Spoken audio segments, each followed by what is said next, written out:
আজ আমার বাবা মারা গেছেন, প্রায় 3 বছর হতে চলছে। কারণ আমি এই ভিডিওগুলো কেন করছি তোমরা জানো?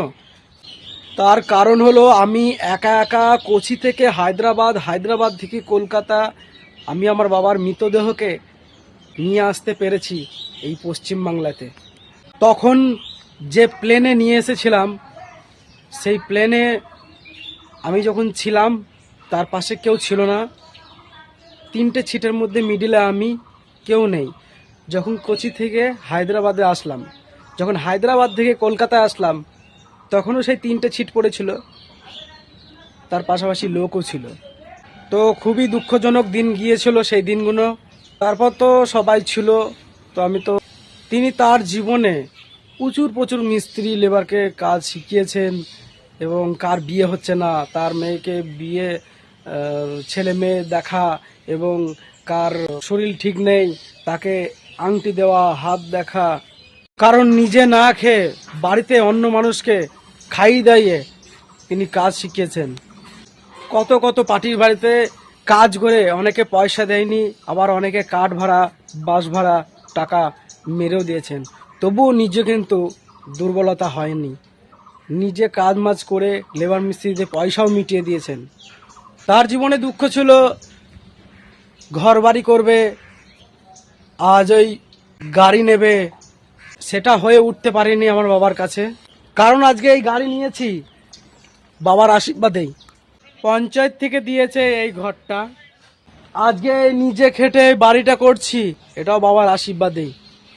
আজকে যে নীল সাইকেলটা আপনারা দেখছেন, এই সাইকেলটা আমার ভাই স্কুল থেকে পেয়েছিল। এই সাইকেলটা নিয়ে আমার বাবা কাজে যেত, এবং আমিও যেতাম আমার এই লাল সাইকেল নিয়ে। কত পার্টির বাড়িতে কাজ করেছি, নানান জায়গায়। আজকে হয়তো সেই ভিডিও, আমার ভিডিও আজ দেখছে তারা। আজকে এই টিনের যে টেক্সচারটা দেখছেন, টেক্সচারটা ঘরমে মিস্ত্রি এরা করেছে। আমি, আমার ভাই, আমার বাবা এই টিনগুলো আমরা দিয়েছি, মানে লাগিয়েছি। আজকে সেই 70-80 হাজার টাকার সেই কাঠ বাঁশ আজ ঘুনে খাচ্ছে, মানে উই ধরে গেছে।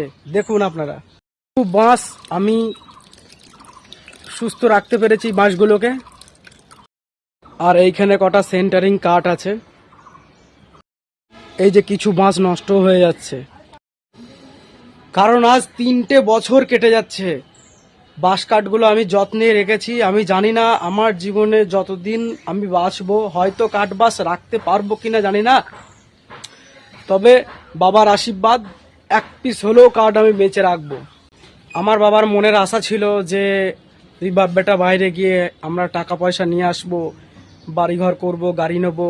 আপনাদের তো বললাম আজকে এই গাড়িটা কিসের জন্য কিনেছি, আজকে আপনাদের বলছি।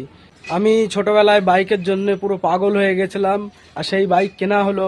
তার কারণ হচ্ছে আমার ভাই ছোট্ট একটা কাজ পেয়েছে, তার জন্য এই গাড়িটা কিনা হয়েছে। হয়তো এখনো গাড়িটা কেনা হতো না, কারণ আমার ভাই ছোট্ট একটা কাজ পেয়েছিল বলে গাড়িটা কিনতে পেরেছি। আমি জানি যারা মারা যায় তারা ঠিক আশেপাশে ছায়ার মতো ঘুরে ঘুরে বেড়ায়। কারণ সে দেখতে পাচ্ছে কিন্তু কথা সে বলতে পারছে না, কারণ সে তো হচ্ছে আত্মা, কথা বলবে কি করে। আজকে নিজের হাতে ঘর ভেঙে আজ প্রচুর ইট জড়ো করেছি এইখানে। যা ছিল 2000 সালে বন্যার আগেকার ঘর, সেই ইট দেখুন। জীবনে প্রচুর টাকা ইনকাম করেছে আমার বাবা, কিন্তু ধরে রাখতে পারেনি।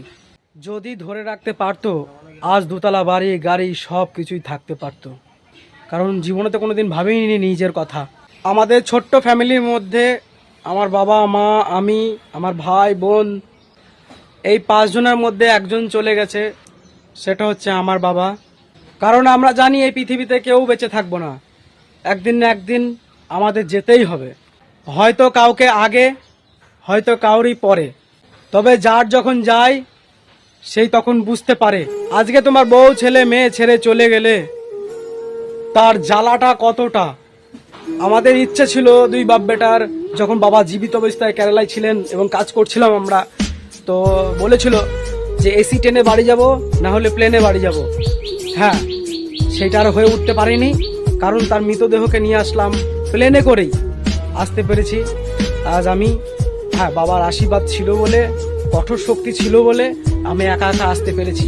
আর কাদের জন্য আসতে পেরেছি সেই ছবিটা আপনাদের দিচ্ছি, আপনারা দেখুন।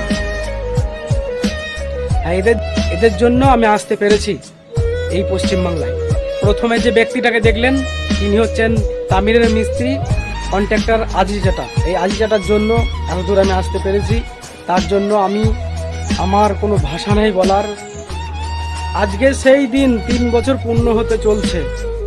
আসলে আমরা অনেকের মুখে শুনেছি যে বাইরে গিয়ে হয়তো বাবা, কাকা, দাদা অনেকে মারা গেছেন।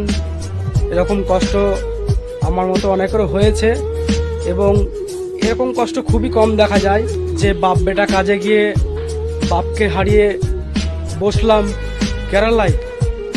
আজ আমি ভিডিওগুলা করছি কেন জানো বন্ধুরা?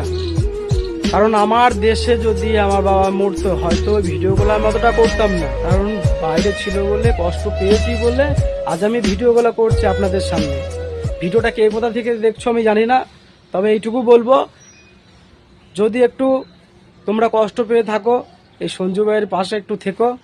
কারণ আজ যে কথাগুলো বলছি যেটা আমার 3 বছর আগে বলা উচিত ছিল, কারণ আজ দেখতে দেখতে 3 বছর পূর্ণ হতে চলেছে। আজ আমার বাবার সেই 1 বছর পূর্ণ হতে চলছে। আপনাদের আবার নেক্সট ভিডিও আমি দেব, সেটা আপনারা একটু দেখবেন। আশা করি সবাই ভালো থাকবেন, সুস্থ থাকবেন। এরকম ঘটনা যেন কারোর না হয় যে বাইরে গিয়ে এইসব দুর্ঘটনার মধ্যে পড়তে হয়, সেটা কেউ চায় না, আমিও চাই না। আপনারা সুস্থ থাকবেন, ভালো থাকবেন, আশা করি আমাকে ভালোবাসা দেবেন।